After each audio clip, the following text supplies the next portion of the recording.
If you were injured at work during an altercation, is that a compensable claim? Compensable claim? Got that. And we said easy yes or no. So we said yes or no, All right. so please don't say depends. I have to because I'm a lawyer. If you are hurt at work during a fight, it can be compensable. If you were not the aggressor, you get hurt and it was over something at work, like you were fighting over the same tool, the same piece of machinery, something like that, yeah, it can be. Hey. Give me an easier one. Give me a How yes or about no one. if I am under the influence? Under the influence of marijuana and or alcohol. Is that a compensable claim? If your injury was the result of your intoxication, then it is not a compensable claim. How about if you were injured on a company-sponsored event?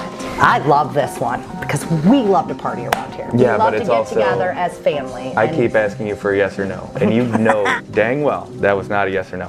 If this is completely voluntary to be doing the dunk tank or the softball game or whatever it is, and if you sign a waiver, you're not going to have a claim. This is one of the few places where actually a waiver counts in workers' comp. If you sign a workers' comp waiver for a recreational voluntary event, you're not going to have a claim. You know, I've Can got be. one more, and I think to Okay. me this This will one be is, the yes or no easy one. Well, what if I have an injury? It was a 5-year-old claim. I hurt myself more, or it flares up. Can I file a brand new claim?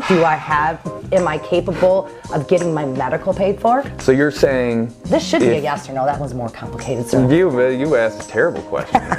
The law requires for there to be a new claim for an injury that was pre-existing incident, what's called substantially aggravated that pre-existing condition. And what it really means is that there has to be some sort of objective evidence beyond just subjective pain complaints. And our clients have trouble with this all the time because it's very, very hard to get objective medical evidence to support a worsening of a condition that you have. But it's not impossible. And we have doctors that we work with that, will Yeah. give us their opinion. Yeah. It's an uphill battle a lot of times, but it's certainly one worth fighting.